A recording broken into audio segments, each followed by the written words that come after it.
No quadro Seu Direito de hoje, nós vamos falar sobre acidente de trabalho. E olha que todos os dias acontecem muitos no Brasil inteiro.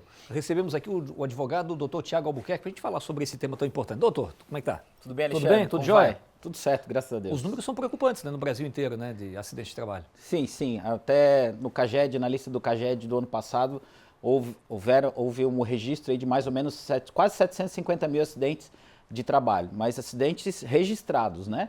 Então a gente tem que considerar aí que quando não se registra o acidente, quando não se emite uma CAT, esse número não conta. Então esse número pode ser muito maior. Ô doutor, o que é um acidente de trabalho? O que configura um acidente de trabalho, por exemplo? Nós temos mais de uma modalidade, né? O acidente de trabalho típico é aquele que você, exercendo a tua função, você acaba se acidentando, se machucando.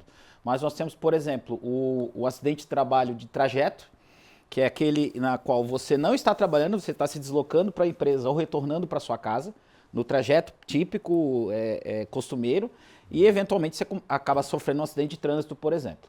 E aí nós temos também as doenças ocupacionais, né? Aquelas que decorrem do trabalho, repetidamente do trabalho, ou de um contato com um agente nocivo que com o tempo ele te cause aí uma doença. Essa situação que o senhor falou, no deslocamento da minha casa para o meu local de trabalho, tem ali um período de tempo, 30 minutos antes, 1 hora antes, de repente antes de ir para o trabalho eu passei do supermercado e depois eu me desloquei, ou saí do trabalho, parei na padaria.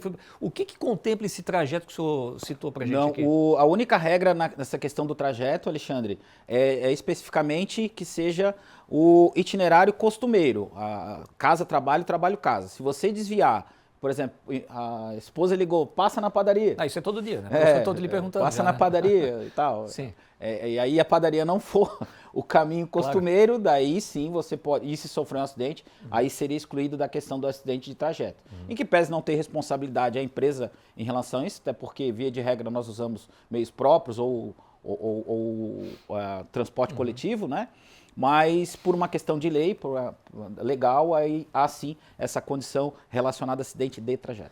Mas aí quando a gente fala assim, a responsabilidade é da empresa sobre o funcionário, mas que responsabilidade é essa? Uma indenização, alguma coisa nesse sentido? O que compete isso tudo? Não, por exemplo, no acidente de trabalho típico, sim. Se a empresa não seguiu, nós temos as normas regulamentadoras, né?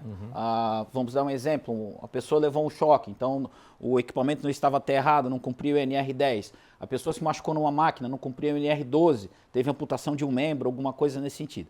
Então isso a empresa pode responder diretamente por dolo ou por culpa. Culpa se ela não seguir as normas regulamentadoras, por dolo, que aí, claro, se ela quis provocar esse acidente, que é muito difícil. Mas a culpa, sim, ela é passível de indenização e os valores não são nada módicos. A coisa alta é. Exatamente.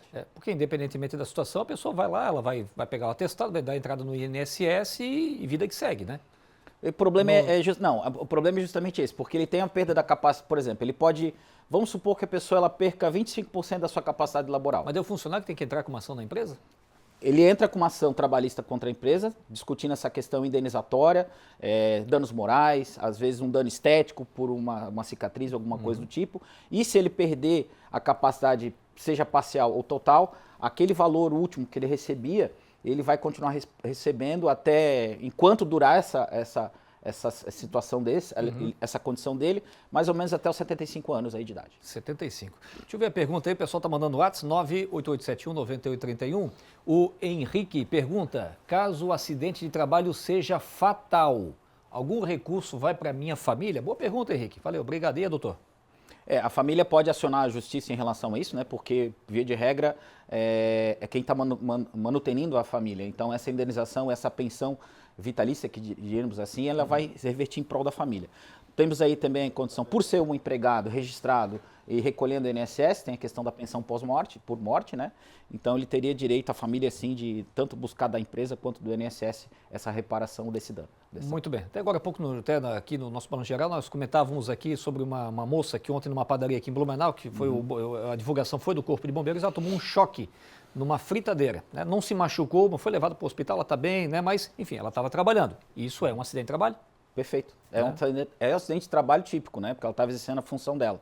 O que as empresas têm que tomar cuidado é que, assim, toda empresa tem o que a gente chama de LTCAT, laudo técnico que ele vai tratar prevenção, acidente e doença laboral.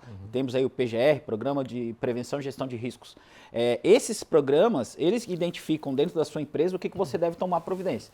Por exemplo, quem é que vai imaginar que você vai tomar um choque Sim. num fogão? Sim. Faltou aterramento naquilo ali? Então tem que ter uma análise de risco em relação a isso, fazer aquele aterramento para evitar que esse tipo de aconteça. O problema é que assim, os acidentes, Alexandre, sempre vão acontecer. A gente só quer que ele não aconteça hoje. Claro, sem dúvida. E tem que ter o sistema preventivo também, né? É. Mais um telespectador no ar, deixa eu ver a pergunta aí para o doutor Tiago. O Luiz perguntou, sou aposentado há 5 anos por um acidente de trabalho. Eu paguei meu seguro na empresa e ainda não recebi novidades pelo meu advogado. Ele quer saber se demora tanto assim, doutor Tiago Albuquerque. O senhor tem conhecimento? A questão é engraçada, porque ele diz que não tem resposta do advogado dele, então tem que melhorar a comunicação entre ele e o advogado dele. Agora, ações, se for uma ação trabalhista, elas são relativamente rápidas. A Justiça do Trabalho de toda, comum, federal e tal, ela de longe é a mais rápida entre todas elas. Então é muito importante que ele tenha uma conversa franca com o advogado dele. Porque 5 anos não é normal, né? Não, de forma alguma, de forma alguma. Tá bom, doutor Tiago Albuquerque, olha, muito obrigado aí pelos seus esclarecimentos. Importante o assunto, esse tema que a gente tem que levar ao conhecimento aí do nosso público também, né? Volte mais vezes. Um abraço muito forte. Perfeito, Caríssimo. Tamo junto. Valeu.